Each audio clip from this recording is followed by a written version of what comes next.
শিল্পাঞ্চলের সেরা 5 খবর নিয়ে আমি দীপশিকা আপনাদের সামনে। দীর্ঘ অপেক্ষার পর অনুষ্ঠিত হতে চলেছে রানীগঞ্জের খাটুশ্যাম মন্দিরের প্রাণ প্রতিষ্ঠা। অন্যদিকে রানীগঞ্জের উরুস মেলা।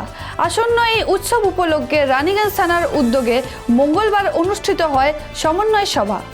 সন্দেশখালীর ঘটনার প্রতিবাদে টায়ার জ্বালিয়ে পথ অবরোধ বিক্ষোভ বিজেপির। পাণ্ডবেশ্বর ফুলবাগান মোড়ে অবরোধ ঘিরে উত্তেজনা। ঘটনাস্থলে পুলিশ পৌঁছে অবরোধ তুলতে গেলে বিজেপি কর্মীদের সঙ্গে বচসায় জড়িয়ে পড়েন।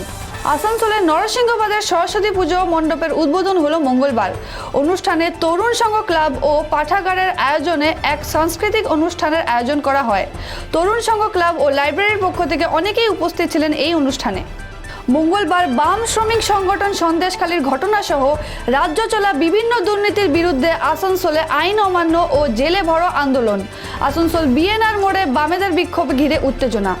মঙ্গলবার পাণ্ডবেশ্বর সাব ট্রাফিক গার্ডের উদ্যোগে সেভ ড্রাইভ সেভ লাইফ কর্মসূচির অন্তর্গত সচেতনতামূলক অনুষ্ঠানের আয়োজন করা হয় 60 নম্বর জাতীয় সড়কের এরিয়া মোড় এলাকায়।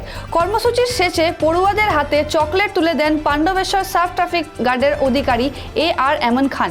শিল্পাঞ্চলের সেরা 5 খবর এখনকার মতন এ পর্যন্তই। পরবর্তী খবরের জন্য চোখ রাখুন খবর বাংলা স্ক্রিনে। খবর বাংলা, খবরের খবরদারি।